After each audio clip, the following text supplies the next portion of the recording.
Claps, Brady. All right. Here's Brady. Oh, I just realized I can't do claps because I have coffee in my hand and my booth has no space to put it down. Tap the spoon on the coffee cup. Oh, okay. There we go. Oh, 3 spoon taps. nice. 3 coffee spoon Nice taps. Foley work. I forget. You're always all about the Foley, Brady. It had a nice sort of liquidy sound to it. It sounded really gloopy. It's a big cup of coffee, and I'm going to need it today. That's for sure. I know you wanted to push back today's start time. Mhm. I'm assuming it's because you've been so excited by all the news about #Royal Baby. Yeah. It's all the royal baby news. I do know that there's a royal baby. How did you know that? Well, I knew that because I was minding my own business in the main room of my house, and then my wife was suddenly getting frustrated at the Apple TV. I was saying, "What is she doing? What is she doing?" The answer is she was trying to sign in to the BBC iPlayer because somehow through her communication network, she knew that a royal baby had appeared and that there were news clips somewhere to be seen of it. So she was trying to find the baby on the Apple TV and was eventually successful. Oh, I've seen it.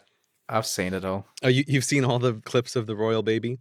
Well, before we come on to the issue of the royal baby and all the excitement that ensues from such things, I was properly on #Royal Baby Watch for weeks because basically about a month or two ago, I recorded a number file video with James Grime, who's like a regular on the channel. I think you probably know James. Yeah, of course. And he had done this video with me all about ancestry and like the mathematics of generations and like how many generations back you have to go to find the nearest common ancestor, and then how many generations you have to go back till you find a generation where everyone is related to you and all that kind of stuff. And like as a bit of a last minute decision to make it a bit kind of zeitgeisty, he decided to make it, how far back do you have to go? Are you related to royalty? That's the hook you were making for the video. Yeah, I mean, that's not really necessary for it to be interesting, but we decided to give it a bit of a hook and therefore release it when the baby arrived because we knew the baby was arriving soon. Right. So I looked at when the baby was going to arrive, and it could have been weeks ago. It was actually quite late. People didn't have a due date because they didn't release a due date. And then all the speculation that was going on gave it this window that was actually quite a while ago. But I was going to America, so I wanted to have everything in place so that no matter where I was or what I was doing, on my travels, I could just press a button and have the video out. So I uploaded the video ages ago. And there's like a second video about a different thing, and then there's like a supplementary video. So there was this whole like suite of videos ready to go. I worked so hard to have it up before I went away a couple of weeks ago. Like I worked right up to the wire to have it all finished. Yeah. Had it in place. Went to America, just for the whole 2 weeks I was away, was just following Twitter, waiting for the announcement so that I could press the button. Doesn't happen till after I get back from America. If you're going to try to do that video, those sorts of ahead of time videos, you never know. The babies, they come when they're ready to come. You can have a probability window, but you had to have it ready. Yeah. The funny thing was, right, because I'd done it a few weeks ago, and then I got back to like my computer, I saw a tweet saying she was in labor. There was an announcement that she was in labor. So I was like, all right, got to wait for the official announcement before I press the button, but I'm ready to go. And then it occurred to me, oh, what if like the upload date is like for weeks ago? And I quite like the idea of the upload date being the exact date of the birth. Yeah. Like the birthday is also the upload date. And I'm not exactly sure how all that works. Do they stamp it with the date of when you go public? Or I couldn't remember and I was a bit confused. So I thought, well, I've got some time. She's in labor. So I started the process of re-uploading all the videos so that they would have that date. And then something occurred to me. And it used to be something that happened on YouTube, and I don't know if it happens anymore. But if you re-upload the exact same video on your channel, it goes through the whole process. And then at the end, it says, failed, you've already uploaded this. Yes, I can tell you from experience, that still happens. Exactly. Okay. So I was like, oh, okay. So now what do I do? I've got version 2 uploading, which is identical to version 1. Am I going to get to the end and it's going to say failed? Or is it going to allow it now? Has there been a change? And I was just about to delete the old version to get around this problem. And then I thought, no, hang on a second. That just didn't feel right. I just waited a minute and I went back onto Twitter and bang, the announcement came on saying, it's been born, it's official, it's a boy. And I breathed the biggest sigh of relief that I hadn't deleted all the old versions that were already in place. And I cancelled the one that was uploading and still had another half hour to go and just went bang and pressed all the buttons on the pre-existing versions. So I was like, the minute the tweet went up, my video was out. My video was up half an hour before the BBC had anything on their YouTube channel. Oh, wow. So you were breaking news.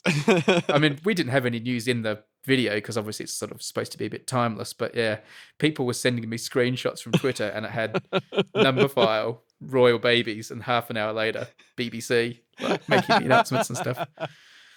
Oh, that's all fantastic. over that bad boy. All over it.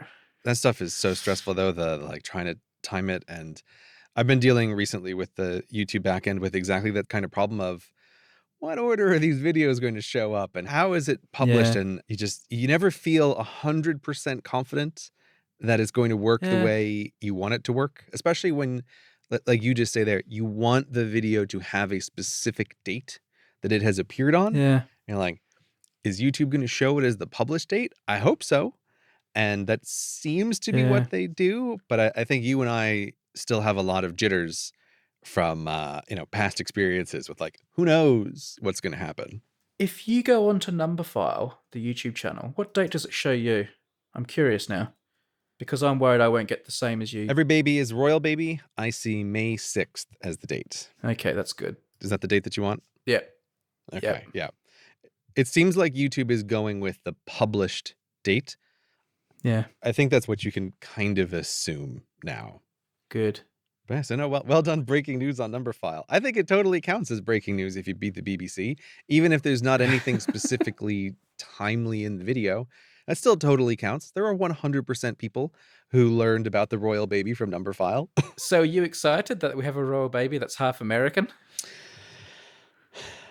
I don't really care about the baby being half American. I don't know. It's like, do English people think that's a big deal? I don't know. This is like an offline baby. This isn't the prime line of babies. Yeah. This is the backup line of babies. But I don't know. The fact that the baby's American, I don't think that really matters. But it's it's a royal baby. Like, it's fun. I know there are people who poo-poo this kind of thing, but it's just fun. Like, I think it's great. There's a baby. It's like a national baby. Everybody can be happy about it and whatever. It's good. I give royal baby thumbs up. There's much poo-pooing, of course. There is much poo-pooing. There's always this, what about the 100,000 other women who gave birth to babies today that aren't in the news? But well, guess what? They're not in the news because nobody cares. People care about royal babies. Yeah, I guess they do. I think it's very simple. It's astonishing how little information journalists have to fill vast amounts of newsprint and TV time, though. I mean, they knew nothing. Harry came out and spoke for like 30 seconds. They knew a time and a weight. And you've got to do like all this news coverage. God, that must be hard. I wanted to actually ask you about this because since my wife watched the broadcast on BBC iPlayer, whatever it was, she clicked on the clip to play the news broadcast of the announcement of the baby and then was irritatingly fast forwarding through 10 minutes where she's like, I don't care what this lady thinks about the baby. Like, where's the baby, right? Like, where's the baby was the demand in the house. Like, we want to see the baby. And so then we find the clip of Harry talking with Meghan Markle by his side. And something about that setup, I was kind of wondering how you interpreted it, because I had this mental picture that he comes out and he's in this hallway. And it really felt like there was some line or barrier beyond which the press was not allowed to go past, that the royals were standing as far back as they politely could from that line, right? Like, they didn't want to get an inch closer to the press than they had to. And you can absolutely bet that was a cherry-picked little squadron of journalists too, had been told exactly what they couldn't ask, because all the questions you wanted asked weren't asked. What would you want to ask of a royal baby? Well, I mean, I'm not particularly interested in this. But the $1 million question, because there was all this publicity around she's going to have a home birth. She wants to have a birth at home. Okay. I don't care where she has it. And then it came out, is she going to have to go and have it in a hospital? Is she going to have it at home? And nothing's been officially said about where she had the baby. It's all anyone was speculating about. Surely the first question when Meghan Markle walks out, it should have been the first question when Harry walked out. Well, besides, has it got 10 toes and fingers and all that, and is it healthy? And how is everyone? Mhm. He's like, oh, yeah, did she have it at home? There was lots of talk about she was going to have it at home. Is that what she did? But like, nothing's asked about that. I can kind of see not asking about that because surely if a member of the royal family is having a, quote, home birth, that's not like when a normal person has a home birth, right? I think surely there has to be a doctor waiting downstairs. I can't imagine that they're going to have a home birth in a way that any regular person is going to have a home birth. It would seem almost negligent to let that happen. So even if they said, oh, yes, we did have a home birth, I feel like it doesn't count. It's not what a real home birth is. That's not how the 100,000 women in the newspaper we didn't talk about had a home birth. What, you're condemning it because you don't think there's enough risk? No, I'd congratulate it. Home births always sound Yeah. crazy to me. I mean, look, I've been on this earth. I've wandered these continents a long time. And still, I constantly am surprised to find out a new piece of information about how dangerous pregnancy can be. It just feels like in casual conversations, surely by now, I've known enough people who've had babies that I feel like I would have an understanding of all of the dangers that are involved. Nope, there's always something new. And so I can understand people not wanting to go into hospitals. Trust me, I can understand not wanting to go into a hospital. But it just, I don't know, it seems like there's so much that can go wrong. Why would you want to introduce a delay in time? Yeah. So no, I'm not condemning it for lack of risk. No way. What do you think of the name Archie? Oh, I didn't know the name. Oh, that's okay. It's okay. They announced it officially as Archie on their Instagram. I think I read somewhere else it might be Archibald, but obviously they're going to go with Archie. It's Archie Harrison. See, yeah, if you're a royal baby, you need a stuffy old person name. Yeah. Archie is too, oh, you're a fun kid from the 1950s. You need a name that sounds like it's 100 years old. Archibald is better. I had the baby's code name in my head, which I thought was a good code name, Baby Sussex. I like that as a baby code name. Yeah. Archie feels not as good as Baby Sussex. I might continue to call him that if they're going to go by Archie. Prince Archie eventually, maybe. Will he be called a prince? I never remember how this goes. He will automatically become a prince when the queen dies. Okay. Because if your grandparent is king, you're a prince. Okay. But the queen could make him a prince earlier. I always find this confusing that like exactly which way things go. And then there's the confusion over royal consort, which is like royal, but not really. Okay, so he's going to be a prince. Interesting. Yeah. Prince Baby Sussex. Prince Archie. Welcome to the world, little baby. Do you know, I wrote a note down something to talk about today, and it relates to babies, so we may as well knock it up to now. Yeah, let's clear out these show notes, Brady. No, this was for today. This was a new one. And that was, I saw something or I was talking with someone, and you know how there's this trope of parents breaking news to their kid that they were like unintended. You were an accident. There can be a story like that, and the parents break the news to the kid like gently because this is somehow going to be hurtful information. Is that ever hurtful? Like, would anyone care if they were not intended? Like, they get to exist. Like, would you care if you were told that, you know, your parents had not intended to have a kid and then you came along? Like, why is that even sensitive news? I don't understand. You're aware of like the trope of it. I'm aware. Here's the thing. I'm aware of the trope of it. I've seen it on TV. I don't know anyone in real life who feels that way, but also I've never been curious enough to ask anyone, hey, were you intended or not intended? Right? Like, it's gross. No one wants to know this. But no, so I've seen it on TV shows, and I find it unconvincing, even in the context of a drama where you're trying to stir up some kind of problem for the TV show or movie that you're watching. It feels like I don't understand. I will even go one further and say, like, the thing about like your parents, they're not your real parents. They're just the people who've raised you since birth and taken care of you every moment of your life. You know, your real parents, you know, is some biological parent. That also to me has no resonance. Like I've really thought about it. It's like if I discovered somehow like, oh, my parents weren't, quote, really my parents. I had some biological parents and I was actually adopted. I can't conceive of how that would even matter. Like, how is this relevant? In the same way that like the intentionality or the accidentalness seems totally irrelevant. The thing that matters is that people raised you. That's the thing that matters. That's what makes a parent. I'm not going to go as far as that. Okay, with so you. you'll only go halfway. You'll agree with me that the accidental thing is ridiculous. Oh, of course I agree with that. I brought it up. But the one about the, not your real parents, there are two other things going on there. Mhm. One is there could have been deception and like growing up thinking that you've been deceived about something quite fundamental. I mean, I know having just said it doesn't matter if you're an accident or not is also part of your existence, but like something so fundamental as what two people combined to make you a person. It's the deception. But the second thing is I do think, and there seems to be evidence of this, like, anecdotally, is people do have a compulsion to want to know who their biological parents are. So if someone comes up and says, these two people aren't your biological parents, it's two other people and you've only just found out, a lot of people seem very determined to want to know who those people are. I don't think it necessarily will affect their relationship with the people who brought them up, but there does seem to be something very basic there that people want. I'm just trying to think, could I claim deception on the part of my parents if I found out, let's say I was either adopted or let's say only one of them was my biological parent, right? One of these situations. Yeah. I don't think I could claim deception because I'm pretty sure I've never been straight up like, hey, am I your biological child? Right? I don't think I could pin that down. Be like, aha, I've uncovered the deceit. There is deception by omission. There is a sin of omission. Oh, maybe. To be honest, look, let me say this. If my mum and dad called, or one of them called me up tomorrow and said, we adopted you, Mm-hmm.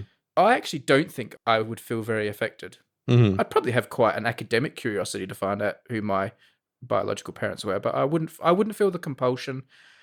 I think I'm just too old now to care about the deception. It'd be like, oh, whatever. I was just realizing that this totally scales with age. Yes. Rolling it back in time, there's the concept of if you're, say, 14 and you discover that your parents were not your biological parents, there's the fantasy of, oh, well, my biological family must be royalty who's going to whisk me away to a much better life than this nonsense, right? And when you haven't lived with your parents for 10 years and you're just an adult in the world, then it seems totally irrelevant. It seems like it doesn't matter. So I'm going to have to, Yeah. I'm going to back up and put an asterisk on it to say that the younger you are, the more it matters.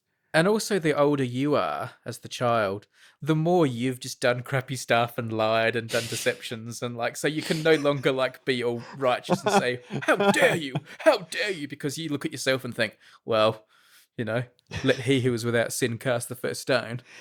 And also there's a degree of, as you get older, you see your parents as more flawed anyway. So it's like, oh, well, I'll just add that to the list of things your parents have done that are flawed.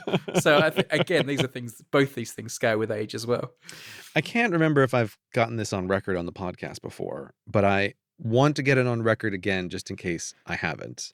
But what are you laughing at, Brady? I don't know. I'm just trying to. I can't even guess what you're about to say. It just amuses me, all the different options. I like to use the podcast as a way to mark things down. And here's one of the things I'm curious about in the future.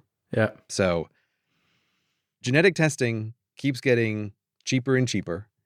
And I think almost without question, within the course of my lifetime, getting your DNA scanned is going to become a routine part of going to the doctor at some point.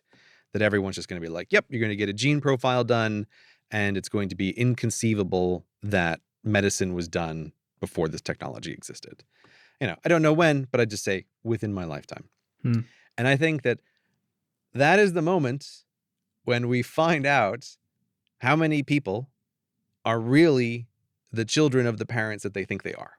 This is the moment that, say, the actual infidelity rate of the human species is revealed, is the generational turn between when genetic testing is totally unheard of. And so, of course, these are everybody's children. And then that generation has to walk through, like, a lot of doctors have to have a conversation with, like, oh, just so you know, these aren't actually your parents. Like, we've done DNA profiles on all three of you, and one of them are your parents, and one of them is not your parent. And I'm kind of curious for that to happen. Like, I really think that's going to be a kind of news story, or maybe not a news story, but just an interesting thing. Like, what is the infidelity rate among the human species? And I don't think it is whatever is reported. I guess I think about this sometimes, and particularly now in this conversation, because like when I did my video about like the true history of the royal family a long time ago, and you're tracing this like family tree over 1,000 years, I always just look at that family tree and think, come on, there's no chance that all of these children are the recorded children of whoever they're supposed to be.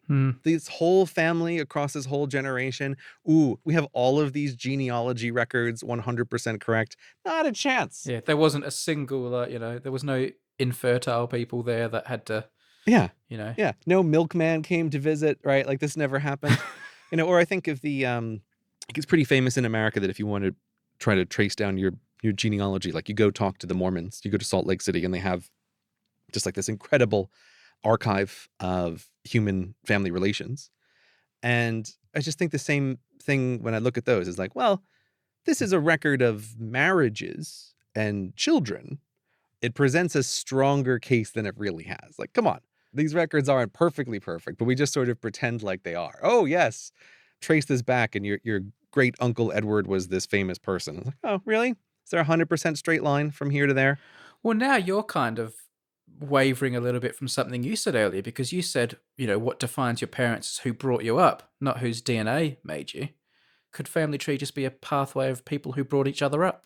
I'm bringing it up in the case of, like, the pet peeve of mine is royal blood. Yeah, exactly. Royal like blood. Someone, God damn it.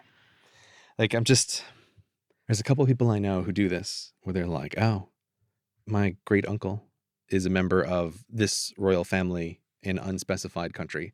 And I always just like, I can't contain my eyes and my head from rolling so hard, both because of like the mathematics of it, of like, yes, we all have this. It doesn't take a lot to be related to someone who's interesting or famous. And then I just add on top of that, really, you have perfect knowledge of your relatedness to this other person? Not a chance. So that's why. I don't think it matters for any individual person. It only starts to matter if you're making claims where the actual lines are, right? Like the whole concept of a royal family is that's like, oh, these are the children. It's the same family that we're following through time. That's like the agreed upon human conceit of such a thing. But for a regular person, I don't think it matters at all. No, it only matters for like the royal family and Game of Thrones. You're trying to bring back Game of Thrones, Brady? I'm not going to talk about Game of Thrones because I know you haven't watched it yet. And also, I don't think there's anything in the world you're less allowed to talk about than Game of Thrones because of spoilers and stuff. And I agree with that, by the way, completely. Mm-hmm. I'm 100% on board with that. But there's one thing about Game of Thrones, and this won't be spoilery. That's fine. It's just like a general observation. And it's true of lots of movies and TV shows. Mm-hmm. The extremes people will go to just because they're genetically related to someone. It amazes me. Can you elaborate in general? Like, someone's holding my cousin hostage in their castle. We're going to have a 10-year war to go and free him because he's my blood and you can't hold my family hostage without consequences.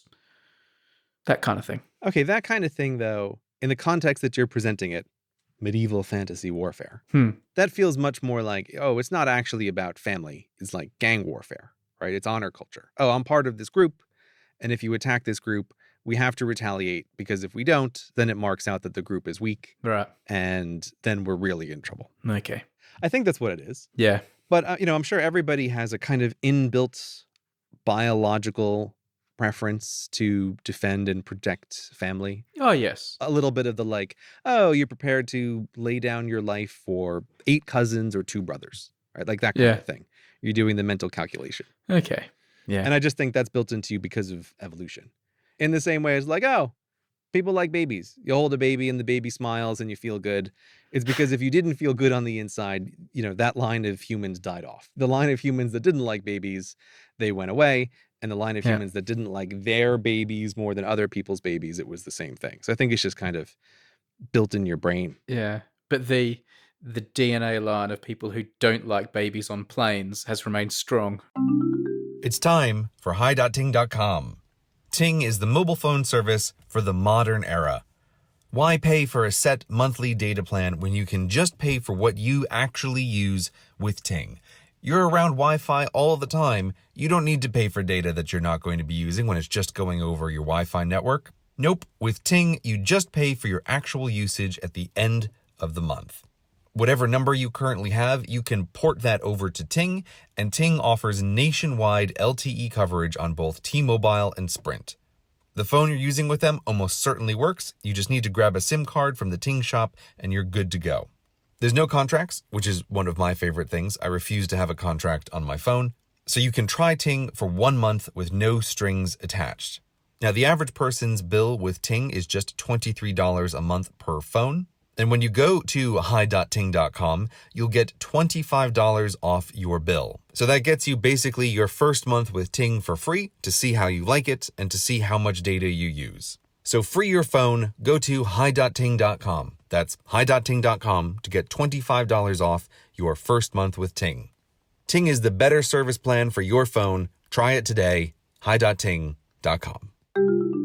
So I have to do a sports ball corner. Oh, yes? And I don't think this is going to mean much to you. This is more like, for the record. Okay, you're getting something on the sports ball record here? This has to be on the record because a lot of people ask about it.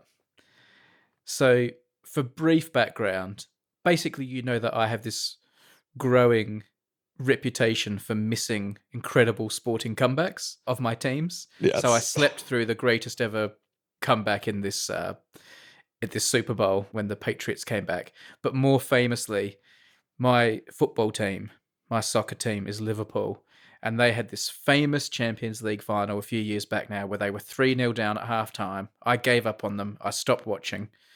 And they came back and won this incredible game. I somehow feel like you're talking about this on the podcast is further jinxing you. You're putting out bad juju into the air and you're causing this to happen to yourself. Well, I mean, as long as my team's winning, it's probably not that bad. Okay. So as we record, my team again, Liverpool, made it to the semi-finals of the Champions League again, which is this big Europe-wide competition that all the teams want to win. Mm-hmm. And the semi-final is played over 2 legs. You play one game at the other team's stadium, and then you play one game at your stadium, and you add up the scores. Most goals wins. So Liverpool were playing against like the super team with the world's best player in their team. They were playing against Barcelona. And the game at Barcelona, Liverpool lost 3-0, which is like a bit of a spanking. And so they were pretty much written off for the return leg back at Liverpool. Mm-hmm. So the game was played last night as we record. And my wife said to me, she found out the game was on. She said, I guess you're going to want to watch that game. And I said, are you kidding? There's no way I'm going to watch that game. It's going to be utterly depressing. If Barcelona scored just 1 goal, Liverpool would need 5. Right. Because of like away goal rules and stuff like that. So I was like, there's no way they can score goals or stop Barcelona scoring. Wait, they'd need 4. No, because if the scores are level, the team that scores the most goals away from their home ground win.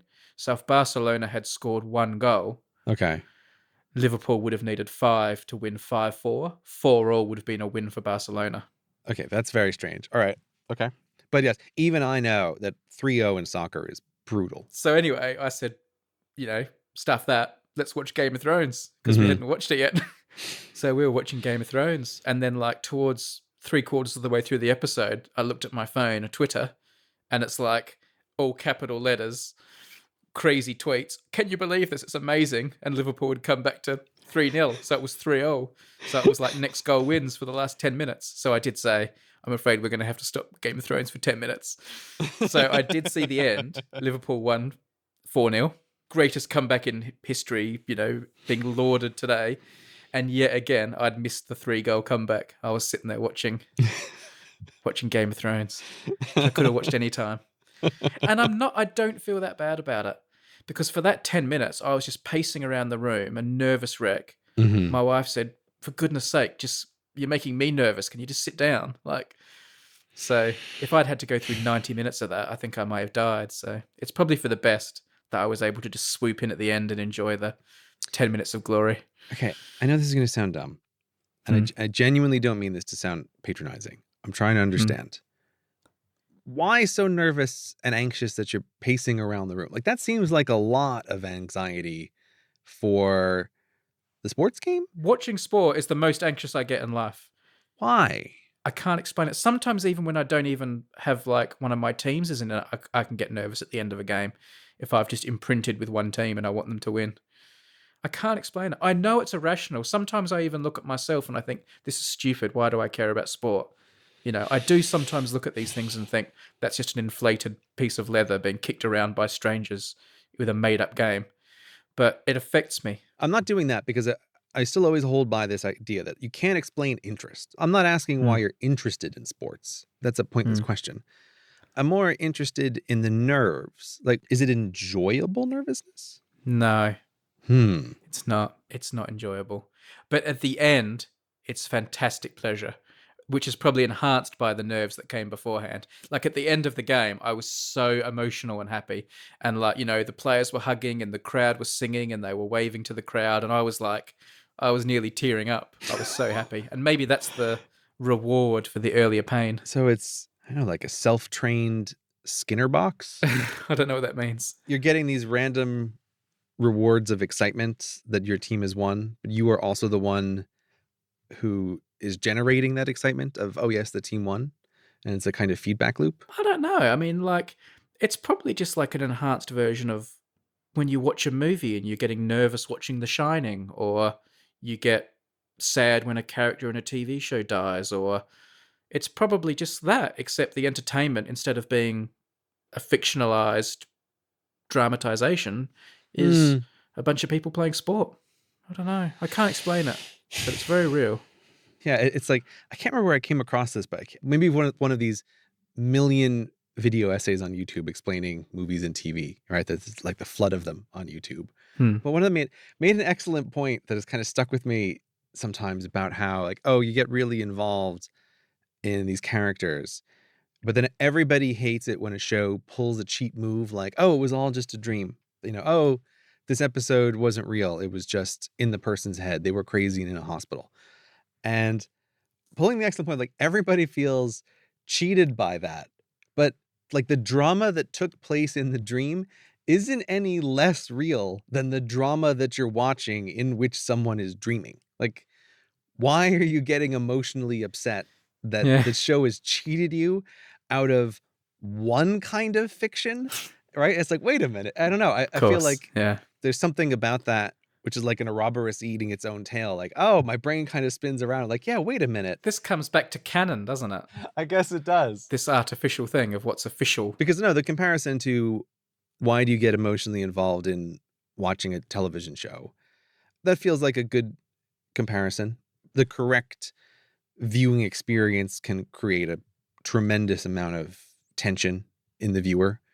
And maybe in some sense that makes even less sense than sports because it's all a fiction. Nothing's even happening, right? Whereas your sports game is actually happening. You know, there are people doing something on a field. Yeah. Whereas I'm just watching and It Follows monsters slowly sneak up on people, and it's incredibly tense. Well, away from like, you know, your personal life, what moves you the most? Like, what can ever stir you to emotion? Like, can you get angry at a politician? Or obviously you don't get moved by any kind of sports game or a movie or a TV show. What do you think has the most ability to move your needle the most? I feel like you need to narrow down that question. I'm thinking like, oh, running into a dog on the street makes me very happy. Is that what Brady means? Or like in terms of anxiety? I don't know.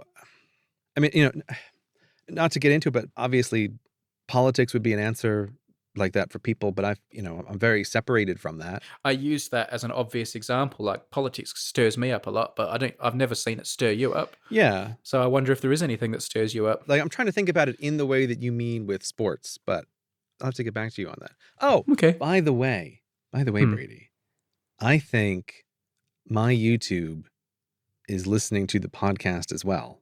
Yeah. Because do you know what YouTube has been really trying to get me to watch? And I cannot figure out for the life of me why. F1 racing. Yeah. My YouTube has been just pushing F1 racing in the recommended tabs all the time. Like it's figured you out, Gray. It hasn't been listening. I've been telling you for years that you will like Formula One, and it has figured it out too. You are ripe to be a Formula One fan. Here's the thing. I haven't clicked on any of those videos. Yeah. because somehow my YouTube deciding that I really need to watch F1 videos, it makes me fear that you are right, that you have seen something in me that the algorithm has also identified. Like, oh, click, we just recognize he's this statistical person and he will probably like this kind of sport, even though we can't get him on any of the other ones. Like this one, this is the gateway. And so I keep seeing them in recommendations, but I've been staying away from them so far. We can't call this homework because it may never happen.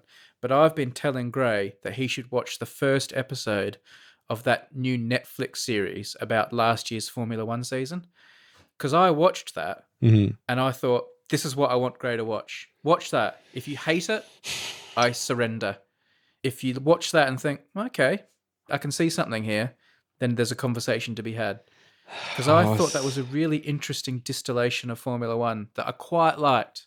And I thought it did justice to it. You're getting me here, Brady, because we're running out of Netflix in my house. What was the name of this again? I can't remember what it's called. It's like Drive to Survive or got some crappy name like that. That's not very good.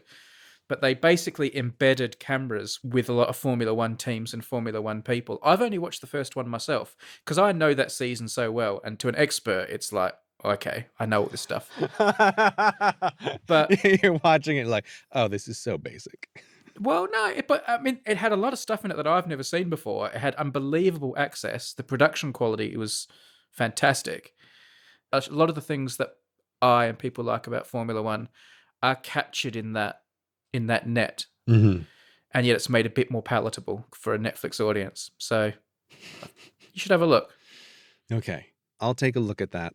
I'll see what's there. I'm a little afraid, but you're kind of getting me with a Netflix show about Formula One. That feels like a good place to start. And I'm very much of the attitude that you may not like it. You know, I'm not on a, trying to give you some kind of road to Damascus here, but see what you think. Okay, I'll do that, Brady. I'll do that. Now, look, I know there's a saying that curiosity killed the cat, but for creatures other than cats, I think curiosity is actually a pretty good thing. In fact, I was on one of those websites today that has all those sort of wise quotes, the ones where there's something that was supposedly said by Albert Einstein. Turns out it was misattributed or misquoted. Well, anyway, I was looking up quotes all about curiosity, and there was one that apparently Eleanor Roosevelt said. She said, "At a child's birth, if a mother could ask a fairy godmother to endow it with the most useful gift, that gift should be curiosity. People, allow us to be your fairy godmothers today and endow you with the gift of a free month on Curiosity Stream." That's right, Curiosity Stream are back as an episode sponsor, and they're now brimming with more than 2,400 documentaries and non-fiction titles from leading filmmakers, including a range of original exclusives that just they've got. Access to the library starts at a mere $2.99 a month, but for a free trial month, go to curiositystream.com/HelloInternet and use the promo code HelloInternet during sign-up. That's HelloInternet, all one word, lowercase. Now, I was having a bit of a browse at what's available. Some of the real big names of science are on there, like Stephen Hawking, people like that. But I couldn't help noticing another big name in my recommendations.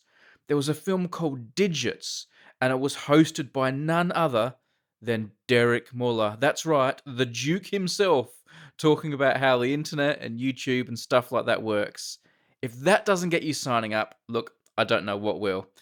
Curiosity Stream works on all your gadgets and platforms: Apple TV, Roku, Amazon Fire TV, Chromecast, mobiles, tablets, you name it. There's a whole big list on the website you can check out. To get watching, the address again, curiositystream.com/HelloInternet and the promo code HelloInternet. We'll have a link in the show notes. Make sure you use HelloInternet so they know you came from here. And our thanks to Curiosity Stream for sponsoring this episode. So I heard from a Tim, a listener, who, funnily enough, was talking about another Tim, and that's because this person had won some kind of competition or opportunity, and as a result of it, may be in a position where they get to ask Tim Cook, the Apple boss, one question. I'm imagining as part of some Q&A panel or something, I don't know, but you know, you get one question at Tim Cook. And it made me think, Gray, if you could ask Tim Cook one question, what would you ask him? How would you use that power? How would you use that opportunity? I would have no questions for Tim Cook. No. No, because, okay, look, what the question is trying to get at is like, ooh, what's the secret thing that you'd like him to say? But you're never going to get an interesting answer out of Tim Cook that's for public consumption, that he doesn't want out in the world already. I think like people in those positions, they're under such constraint from all ends. Like they're under constraint from responsibility to shareholders. They're under constraint about what they're legally allowed to even say. They're under operating constraints of the company. Like there's so many things that now that Apple is more in a way like a kind of normal company. I mean, for God's sakes, they're making credit cards now. Like they're a normal giant company. Yeah. The CEO is a bit like the result of a force diagram upon a point. So honest to God, if I was given the opportunity, if someone said like, oh, hey, do you want to ask Tim Cook a question? I would totally pass on that. Like I wouldn't find it interesting. And this is going to sound like I'm bragging here, but I know that I'm not speaking out of turn because I have been given opportunities like this where they're like, oh, hey, do you want to ask this famous person some questions? I've totally turned those down. Yeah. Because I've had the exact same thought. Like, I don't see what the point of this is. They're not going to say anything that's interesting to any question I could possibly conceive of. And I don't really see what the point is. So I have no questions for Tim Cook, I guess, is the answer. What about you, Brady? I know what you would ask him. Well, you'd be asking him, yeah. what am I supposed to do with this Apple Pencil? That's what you'd be asking him. I would. I'd say, bloody hell, man. Well, I figured it out now. It's for killing bees. That made me so annoyed in the edit, Brady. It really did. I felt like you haven't given it a chance. Ooh, you're having a fun time getting rid of this bee. This forever is what the pencil's going to be in your brain. I was so annoyed. I was so annoyed when I was editing that. It was totally lost on me as well, the deliciousness that it was a bee. But I didn't realize until afterwards. So I was like, oh, that was nice. Very amusing. Very annoying. It wasn't nice at all. It was so spontaneous too. Like it wasn't set up. It was just like, it just happened. It's the serendipity of the podcast. You know, like in a movie where someone picks up some dagger or weapon or something and you think, that's just too like random. That's obviously going to become really important later and it's going to be used to kill the villain at the end or something. That was what happened. Right. It was like, there was all this build up over, like we'd played the long game with the Apple Pencil over like months. And it all culminated in this moment where a bee infiltrated my office during a recording, and the thing that popped into my hand was the Apple Pencil. Like, it was just beautiful, and I didn't like completely unplanned. That's why I left it in. It was frustratingly perfect. So Brady sent me this text message. Quote, to call Dulles horrendous is unfair on places that are merely horrendous. Yeah. What were you doing in Dulles? Well, I was leaving Washington, right. coming back to the UK, and I had to go through Dulles because that was where my airline was flying out of. Mm-hmm. And like, I know you always talk Dulles down, and I have joined you in that, and I have been there in the past and said, Gray, you were right, this really is terrible. But either I'd forgotten how terrible it was, or I saw it in a new way. But like, I'm sure it wasn't like this last time. Because what happened was, I was like departing, I'd checked in, and I had to go down to like the scanning area, security. And they've done it like how I must imagine they do prisons or something, where the next terrible, terrible thing is being like hidden from you. Yes. Yeah. Because normally with security, you can see security ahead and get an idea what's coming and how big the lines are, and you can brace yourself. But Dulles like tricked me, and I couldn't see anything, and I just kept walking and went down these like escalators, and then suddenly I was in this concrete dungeon. Like it was underground. It was concrete everywhere. It was dark. There was no natural light. It was just steel rods and grey cement everywhere. The people working there had no idea. They couldn't control the crowds. There was way too many people, way too few staff. We were waiting forever. People were getting really angry. Mm-hmm. At one point, I remember some staff member told us off about where we were standing and said, you need to move down, and like gave us are talking to. And we all looked at each other just incredulously. We couldn't believe it. Like, I even turned to the guy next to me and said, they're talking like this is our fault. Like, this is not our fault. This is their fault. It was so bad. And just the decor of it made it worse. Like, I've had long waits before in security areas, but having it underground, like in this brutal, brutal architecture, it just like makes it 10 times worse. I don't know this area that you're speaking of. I feel like you've found some new horror in Dulles that I am unaware of. Well, I haven't got like the clearance thing you've got, so you don't have to go down there. I haven't got like the, golden ticket yet, so. Maybe that's what it is. Because the thing is, I'm almost always changing at Dulles. So I may be coming in a different way than you are. Seriously, it was like we were being sent to a labor camp, is what it felt like. It felt like there was such misery and just like the psychological way of doing it and hiding things from you before the next horrible thing. Actually, I took a note and then I saw something completely unexpected. Like once I'd finally got through and I was still working my way out of the concrete maze, Mhm. there was this little side corridor in this horrible part of the airport that you wouldn't want to be in. And there were these things called sleep pods where you could buy time. And they were like, seriously, they were like lockers. They were like large lockers. And you could buy sleep time in these sleep pods by the hour. It's terrible. So, I finally got out after what felt like a lifetime.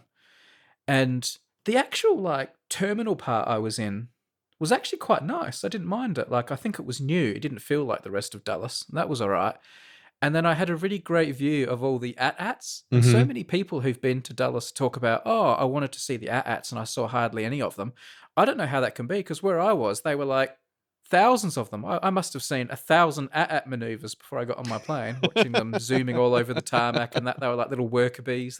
I quite enjoyed that. When you're not in them, they're quite amusing.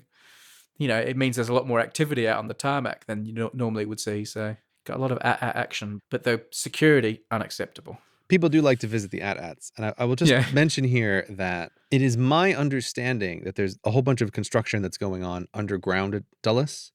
Maybe that's part of the reason why you went through this security area I've never come across. Right. But their ultimate plan is to connect the terminals in such a way that no longer require the AT-ATs. So my understanding is at some point in the future, those AT-ATs, they will become endangered and then eventually go extinct at Dulles Airport. Would you buy one for the HI Museum? It would be cool to own one, assuming all of the necessary support infrastructure to maintain and pay for it is in place. Yes, then it'd be cool to own it in the same way it would be cool to own an attack helicopter, right? Like it'd be cool to own many things. Would I actually want to purchase one? No. Would the museum accept a donation of an AT-AT? For sure, of course. Wouldn't it be great if like the Hello Internet Museum had like a ticket area where you buy your ticket and then you have to get in an AT-AT to go to the main gallery?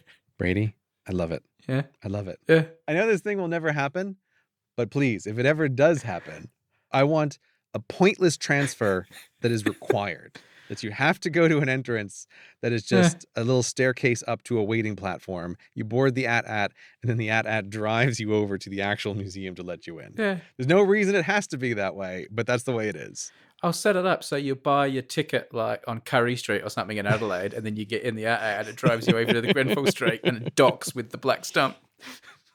I mention this simply because, a thing like, say, airport construction is not exactly something that happens at a lightning pace.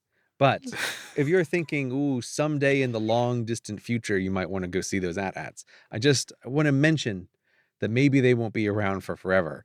And you might be filled with regret that you missed the chance to see one live at Dulles. And the last operational ones in the world will be at the Hello Internet Museum. And that will be the only place where you can see them. But I'm sorry you had to go through Dulles, Brady. If you were I always say this, people tell me, they're like, I went to Dulles and it was nice. There's two areas. There's the AB terminals, which are nice. And then there's the CD terminals, which are hell on earth. And those are the ones that are the bad ones. And depending on where you are, people can think Dulles is okay or not okay. Okay. But I'm with you. Every time I go to Dulles, the experience is, oh, I forgot how bad it was, or that I thought my memories surely must be exaggerations. And then you go there and no, you're faced with the horror anew. You couldn't remember it as it truly was. It really is this bad.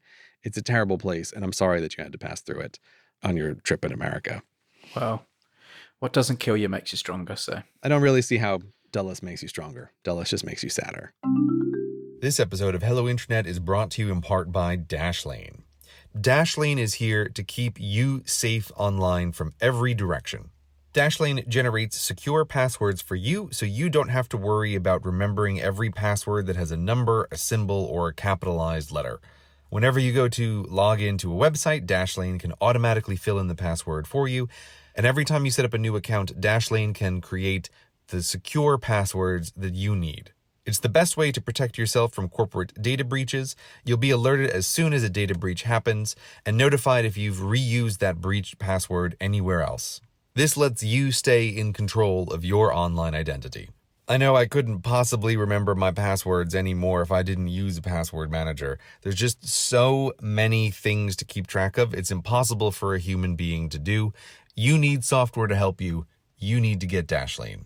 Dashlane has a free version that lets you store up to 50 passwords on one device, and a premium version that will let you have unlimited password storage that syncs between all of your devices, instantly fills in forms, and that gives you access to a VPN and file storage. So to try Dashlane, go to dashlane.com/hellointernet.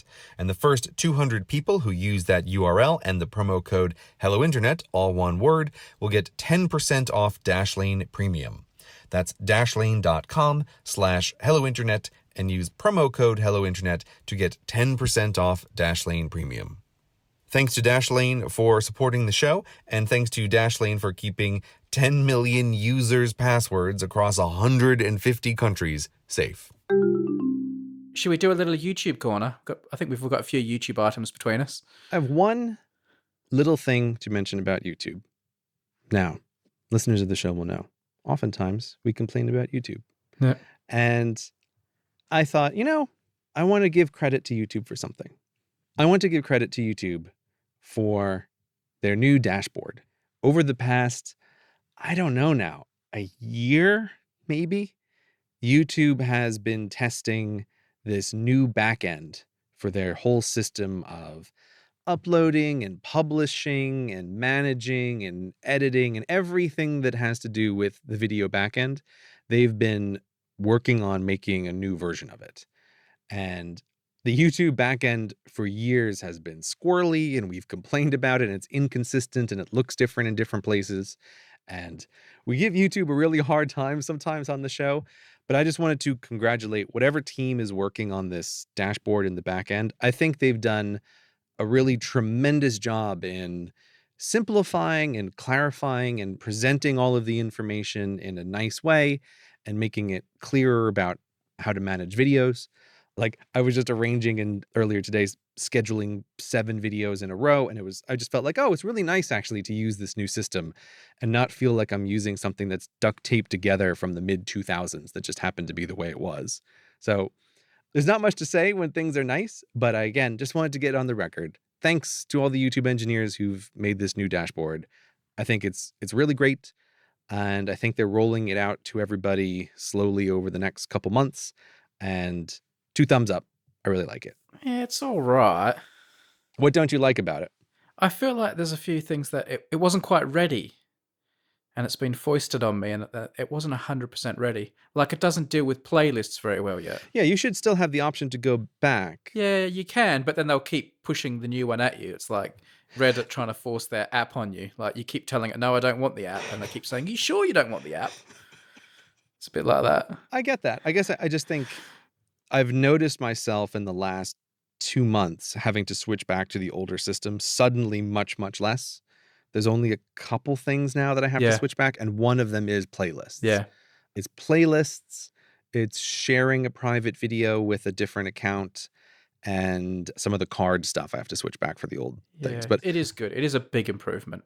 I do like it. And things about it, at first when you can't find something, you're like, oh, those idiots, they forgot so-and-so. And then you're like, oh, no, they've put it somewhere, and that's a good place for it. So as you get more familiar with it, I'm getting more and more comfortable with saying it's pretty good. Yeah, I was frustrated when it first rolled out because there were so few things that you could do on it.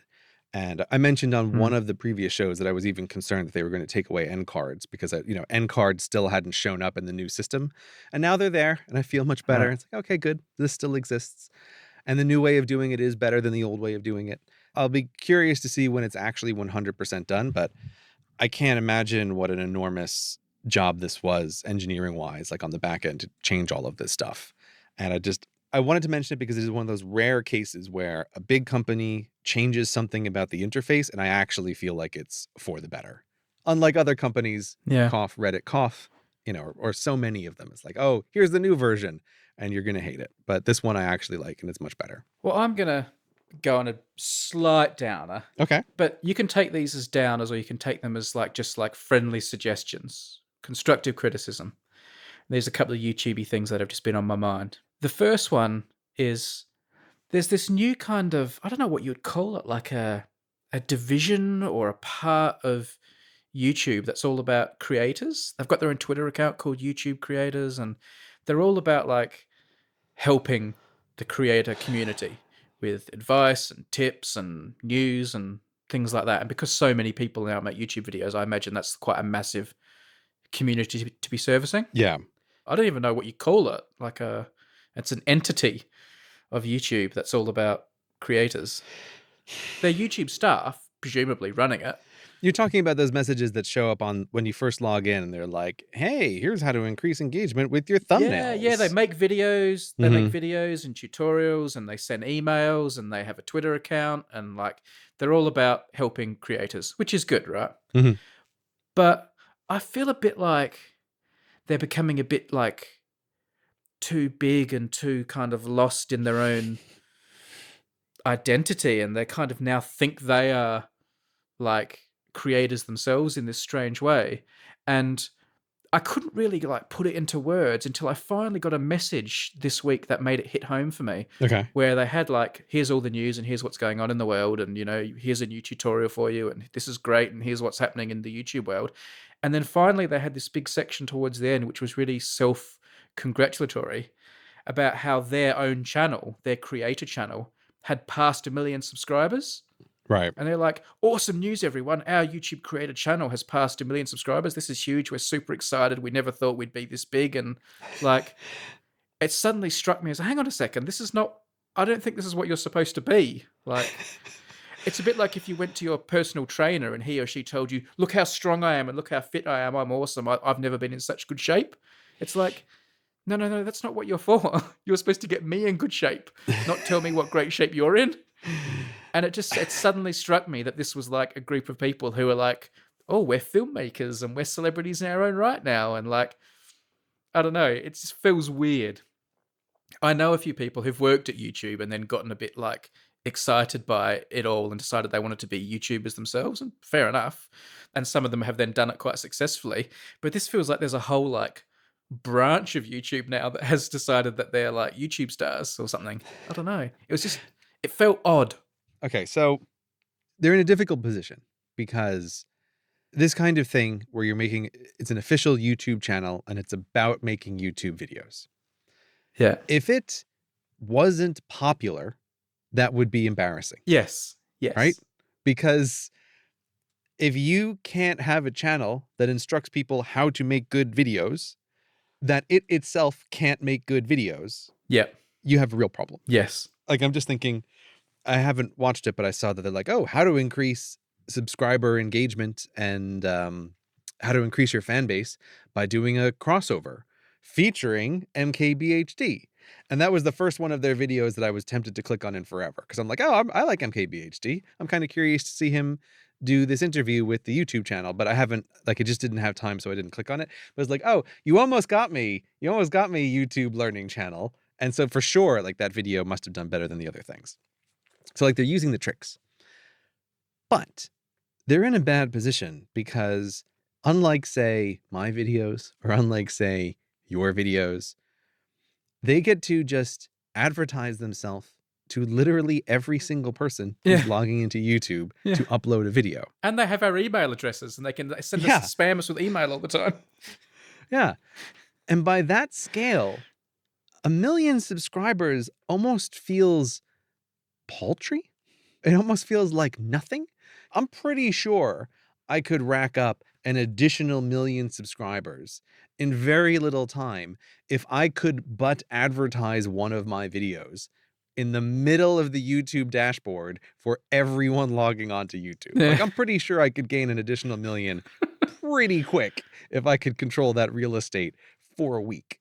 But so, like, I feel for them because they're in a totally no-win situation. Well, they didn't have to brag about it. I've got the month in review newsletter here for May 2019. Okay. Hi, Number File. It's been a big month, and boy, do we have a lot of updates for you. Taking a page out of your book. Thanks, guys. Wait, We've what? put together some videos to keep you informed and inspired.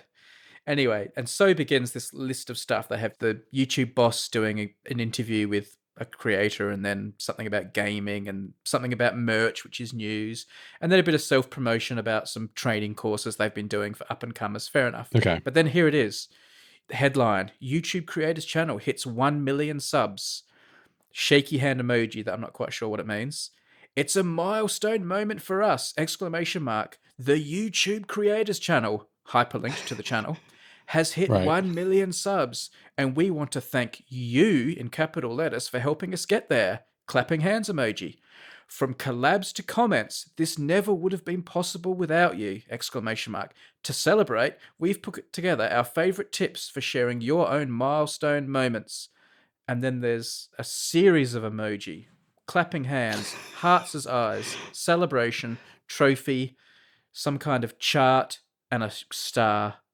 And then a gif of lots of really good-looking people looking very happy and excited. He said that with real disdain. There's a gif of a bunch of good-looking people. To hell with these young, beautiful people making YouTube videos. Let's just put it this way. They haven't got a clip of me and Keith doing an objectivity video in this montage. Look, we all know that's what the people want. I don't know why YouTube creators haven't had it on there. Actually, that would be a good video. You could do a video about like using the resources that are around you. I feel like you and Keith could do a good one on their channel. Yeah. I get what you're saying. It is a little bit weird that it becomes self-congratulatory. And I also find it, I don't know, that email is so the mold of, I feel like, the story that creators are supposed to say of like, oh, I never thought I was going to be this big, but it's not me. Thanks to you. You're so awesome. Yeah. That's like the standard line of channels when they grow big. It's like, oh, whoopsie doopsie. Like, I didn't expect to become this big. These newsletters just feel like YouTube Rewind in text form. Well, I'm glad I don't read their emails. I just see their videos on the dashboard front and center. And I mostly ignore them.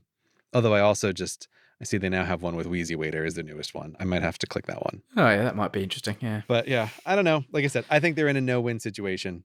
So I feel like I kind of can't blame them for anything, except I can blame them for, that sounds like a ridiculous amount of emoji use. I don't even understand. Yeah, they went hard. Waving hands emoji. How am I supposed to interpret that? Use your words, people. What's the emoji when there are two hands next to each other with like shakiness? I don't understand what that one is. Do you mean two of the single wavy hand? Or do you mean the praying hands? No, they're not praying. They're like touching thumb to thumb, and there's little movement things in between them. I've got it here on Emojipedia. Send it to me on iMessage. What is this? All right, I'm sending it to you on iMessage. Here it comes. Okay. I would never have figured out what this meant unless I had context, and even then I've never been sure. Oh, okay. The thing Brady is describing is two upright hands with the thumbs pointed at each other and there's little triangles above them. Is that not pretty much what I said? I don't know. The way you described it sounded ridiculous. Okay. The way I described it sounded, I think people have a perfectly clear image in their No, head. because your triangles make them sound like triangles. Aren't they representing like movement, sparkliness? I don't know. I've always interpreted this as a double high five. Is that correct? Well, according to Emojipedia, which calls it raising hands, and it says two hands raised in the air. Of course, I don't know if this is their words or this comes from some official definition. That's going to be the official description. That's going to be the descriptor one. Two hands raised in the air, celebrating success or another joyous event. Raising hands was approved as part of Unicode 6.0 under the name Person Raising Both Hands in Celebration. So that's just raising hands in celebration. Like, who would raise their hands in celebration like that? Maybe like at a church or something, people raise their hands like that. But No, the little triangles clearly mean it's double high five. There's no other way to interpret that. there is no reference to high fives anywhere that I can see. I mean, I'm just going to have to go to Emojipedia and edit that then, right? I'm sure because it ends in a pedia, I can just change Emojipedia, right? That's how that works. there is no high-fivedness to this emoji. It is purely raising hands in celebration. No. That's ridiculous. I mean, look, some of the other emojis, some of those suggestive emojis, they don't have official descriptors either, but we all know what they mean. And I feel like this one is the same thing. This is double high five or pictures mean nothing. This isn't put your hands up in the air in celebration. That makes no sense. I don't even understand, like, what is this gesture I'm supposed to do? Here are the other names it's known as: arms in the air, banzai, Festivus Miracle, Hallelujah, so it's my churchy stuff, praise hands, again, churchy, and two hands. So I think I was onto something with my church stuff. Okay, yeah, I mean, I could give it as praise hands, but I think the praise hands wouldn't have the little triangles. Praise hands would just be the two hands. Get away from the fact they're triangles. It's irrelevant that they're triangles. No, they're just no, like little. the reason that they're just little. The triangles are, you know what the triangles are? The triangles are the visual representation of this. No, It's the clap. It's the you think like bam, the sound right? waves. Have a look at the Samsung version. Are you on Emojipedia? Oh, God damn it. Hang on, No, I'll send you I the don't want Emojipedia We're going to link. get into this. It's going to be the alligator all over again. Okay. No, it's- Emojipedia, I've got it. I've sent it to you. I'm sending you the link. raising hands. I've already sent it to you. emoji. You've already got it. God See, damn it, Brady. Samsung don't have triangles. They just have little movement hatches or something, as does Google. It's like rays of Jesus light. I don't think they're supposed to be sound waves of hands hitting. I think it's more like, ah, that sort of thing. It's like, sun rays from the clouds. I mean, okay. Some of these seem much more like hallelujah hands, Yeah. right?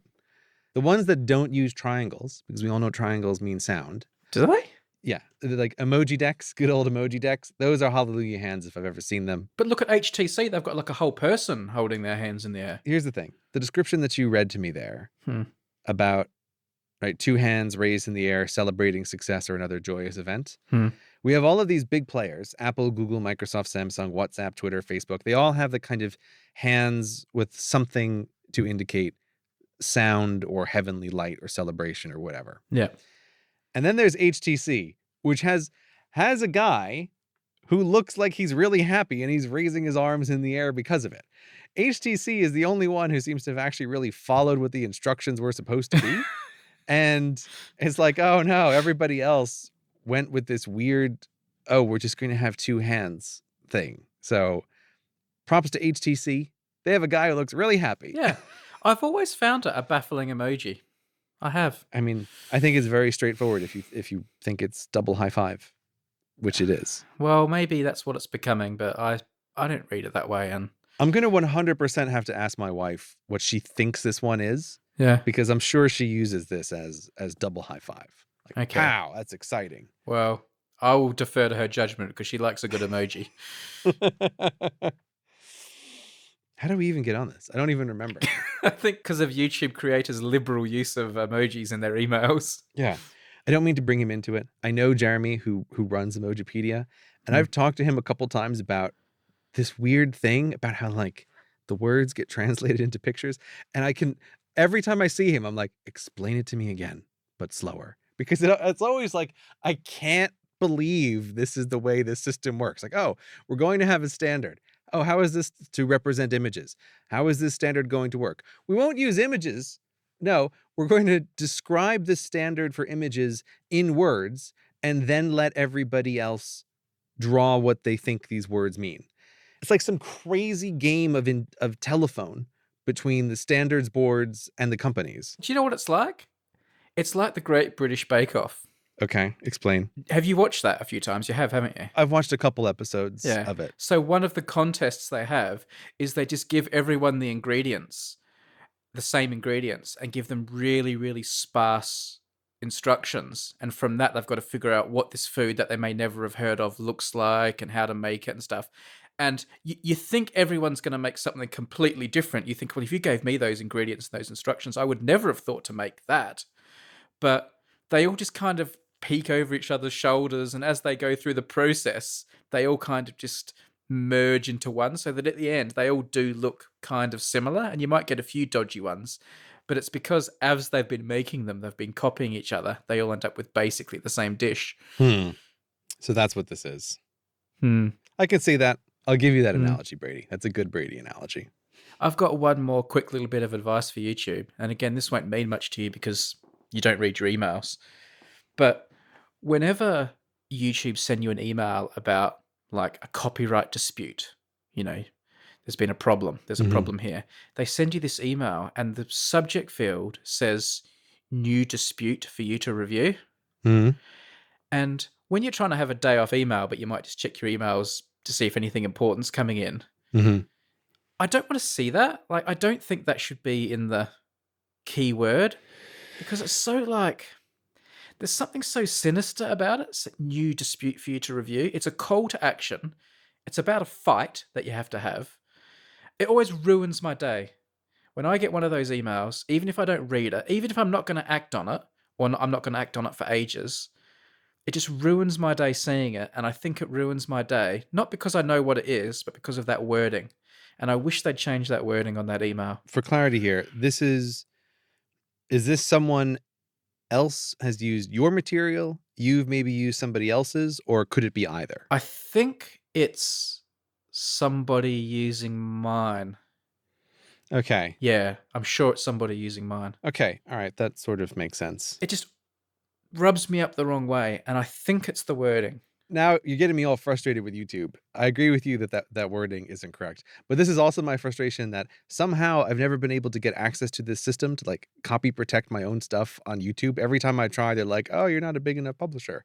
So I still don't know how you were able to have this thing and I don't have this thing. It's super frustrating because I run into the same thing where it's like people will just totally re-upload my videos and I'm like, can I please have access to the copy protection tool? And they're like, oh, you're not a big publisher. You don't have a giant network of YouTube channels like Brady does. You only have one YouTube channel, so you can't have this. I find it frustrating in the opposite direction. I want those emails so that I can review these disputes on this podcast. Do I not review disputes that you bring to me sometimes? Ooh, what do you think about this? Weigh in on this. I think I wouldn't mind that one tiny In fact, bit. I think YouTube should just do away with this whole system altogether and everything should just be sent to you to decide. I think I would be a good fair use judge. Even things beyond copyright, just like beefs, you would decide. Oh, great. Yeah, no, you're trying to drag me into YouTube drama? No, thank you. Yeah. But there would be no drama. It would just be two creators would be having a fight, and then everyone would be like, all right, well, Gray, what's the word? And you just say, I think Logan Paul's right on that one. Yeah. Hey, speaking of internet beefs, Yeah. hashtag Get me real nervous. Squarespace Beyond 100. Oh, yes. Yes. Yes. Brady. Please, I'm Yep. so excited. What's been going on with Squarespace Beyond 100? Hashtag Squarespace Beyond 100. Well, this is like, no joke, quite literally, Brady. Nothing has tempted me back to the internet more than knowing that you're up to mischief on Twitter. Nothing has like called me more to break Project Cyclops than you sometimes sending me messages about like, ooh, I'm up to something. I'm like, God damn it. Like, I want to know. So now you have to tell me. You have to tell me, Brady. What have you been up to? I'm dying to know here. Well, I just want them to know. For people who don't know, we want Squarespace, the web hosting company who you've heard of many times on this podcast even, to increase their RSS feed to over 100 episodes because their limit of 100 means people haven't been able to listen to our back catalogue on some podcast players. So I've started the hashtag Squarespace Beyond 100. Basically, I'm just trying to make my presence felt on Twitter so that the people at Squarespace Help and at Squarespace know that I and other people think this is something that needs to be reviewed.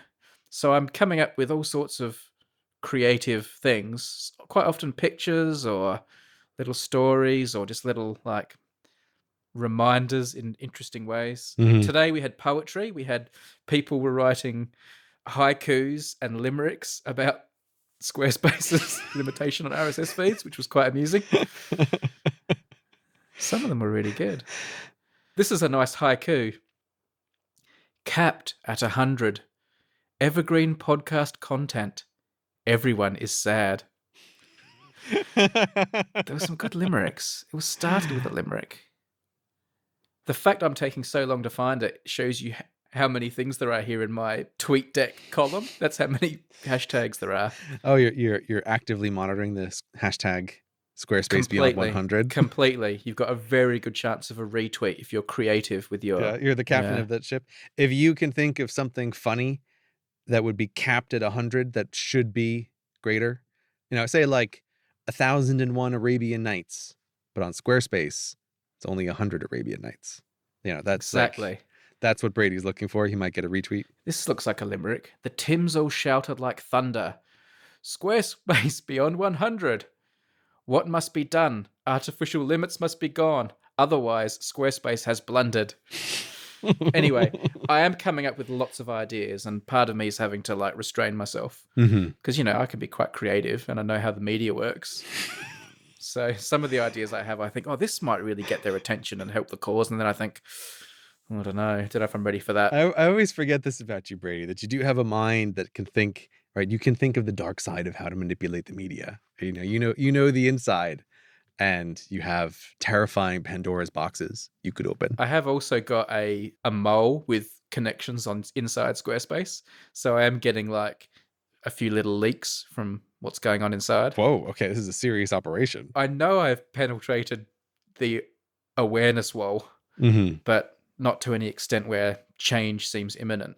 And the social media team at Squarespace is driving me crazy because obviously as the shifts change, you get different people manning the account. And you'll start to get these tweets that indicate, almost a degree of sympathy. Yeah, we've been hearing it all and, we're passing it on. No, not giving an inch, but at least a feeling of sympathy.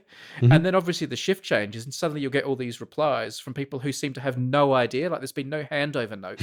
and there'll be a whole bunch of tweets about this thing again, and all the replies instantaneously will all change and they'll all be like, oh, thank you for suggesting this, we'll pass it on to the team, like it's someone who's never heard of the problem before. What have you got to do? I would have thought there would have been a 3-line whip by now saying just don't reply to these people because they're such a pain in the butt, but it's very inconsistent. I mean, again, there's this weird position where Squarespace has sponsored episodes. We both use Squarespace. We genuinely still would both recommend it for lots of things. Yeah, I use it every day, Gray. Every day I use it. Yeah, it's just this is this frustrating limit, and I've definitely heard from a bunch of other podcasters who are all really hoping that Squarespace Beyond 100 is a successful program. Well, why aren't they out there campaigning with me? I feel like I'm running there out into the field of battle and everyone's behind me going, good luck, Brady. Well, this is what I was going to say, is there's a corporate wall that we're trying to penetrate, and Brady is the vanguard of this battle.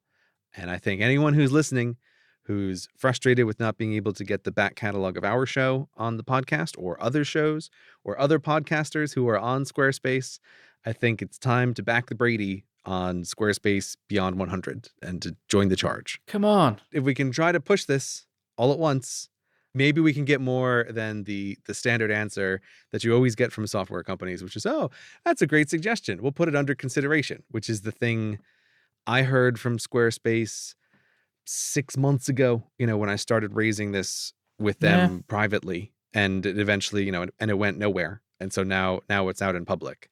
So yeah. Join the Brady, Squarespace Beyond 100, tweeted Squarespace help, tweeted Squarespace. Come on, guys. I'm like Jon Snow running out into the battlefield and I'm waiting for you all to come running behind me. Okay. I'm assuming that's a Game of Thrones metaphor. Yeah, but it's an old one. It's not recent. So it's okay. That's allowed. Oh, okay. Tell us about what's happening with the contingency, though. We have a special offering to get around this problem for the chosen ones, the self-chosen ones. Yes. Well, again, we've tried to make the Hello Internet episodes available where possible. If you're listening on Overcast, you won't even know that there's a problem because Marco's coded it in. You can listen to the show on YouTube. You can get the show on the website. But if you want an RSS feed that has the whole back catalog of the show, the actually easiest place to put it for us that wasn't going to mess up anything was on Patreon. So we have put them all up on Patreon. Are you about to apologize? Okay. Because I think you do owe the people an apology now. Listen, okay, so we're rolling out this plan. Brady and I have been talking for literally months. What are we going to do? We decide Patreon makes sense. We're going to put the episodes up on Patreon. People can get the RSS feed. They can download all the old episodes and get access to Goodbye Internet. And like, this is going to be great. There shouldn't be any problem. And there wasn't any problem except for one thing, which is that posting a podcast episode on Patreon triggers an email to go out notifying patrons that there has been a new thing posted at their reward level. Makes perfect sense to do that. But Patreon's not expecting that someone's going to decide 5 years into a podcast that today is the day to upload their entire archive to a pre-existing audience of patrons. Like, this is not the typical use case. And so if, say, you're uploading the archive, an email is going to go out saying, hey, there's a new episode. And there's no way for me as the creator to say, please don't notify people about new episodes. That's entirely a preference on the receiver's end. And so what happened is that over the space of 24 hours, all of our patrons, who we love dearly, got, what was it in the end? 130 something emails? You made it rain, Gray. You made it rain. Well, I mean, look, also to be clear, I was at this time very busily working on a video that was going up. I was rushing to get it finished. And so I think the patrons should know that my poor, hardworking wife had to take time off from her other duties. And she spent all of this time uploading each one of those episodes individually and painstakingly. And it took forever, but she got it done. So there was definite wife support in making the archive go up and happen in a remotely timely manner so that people could get the Goodbye Internet episode not 3 weeks later if it had to be me in that time frame uploading those individual episodes. But it was a little bit of a horror when we realized that there was no way to stop the emails. And I think there was an additional complication, which is I'm very sure that Patreon also started to throttle our account for how much was being uploaded, because each episode took just a little longer to upload than the previous episode. And so if someone went back and made like a graph of all of those emails, you'd see that the time between each episode keeps getting a little bit bigger and a little bit bigger. And I tested it on like the various computers. I even tested it on various internet connections. I was like, nope, it's totally Patreon. I think they're rate limiting us for just how much we're uploading in such a short period of time. And so I was beginning to have nightmares of like, this is going to take all week if this keeps going on. So anyway, it was just 24 hours of emails raining down upon the heads of our patrons. I'm very sorry for that. There was no way around it, but it's over now. We've all gotten through it. It was a traumatic experience for everyone, including my poor hardworking wife, but it's done. So now if you are on the Patreon there, you'll get 2 emails, presumably each episode. You'll get an email for the new episode, which is everywhere in all the usual places, but is on Patreon, and you'll get an email for the Goodbye Internet. Yes, that's the way it's going to be going forward. Cool. Thank you very much to all the patrons who subscribed or upgraded. We really appreciate it. And this is one of the ways that you can get access to the old shows as well. Plus that little glimpse of after show chat. Yes. Where we keep the recorders running for just a little bit longer. You can hear all the naughty stuff that normally isn't on air. Well, not that naughty. I was going to say, naughty, that makes it sound too exciting, Brady. No. Listen, here's the thing, Brady. Don't oversell the show, right? Because the whole point of it is, we're pooped afterwards and we always just talk for a little bit and that's just it. It's not a song and dance. It's not going to be a whole thing. It's just an extra little thanks for supporting the show. Yep. But let's not forget Brady's campaign, all of our campaign, hashtag Squarespace Beyond 100. That's where it's at. That's going to be the game changer. The little man against the corporate giant.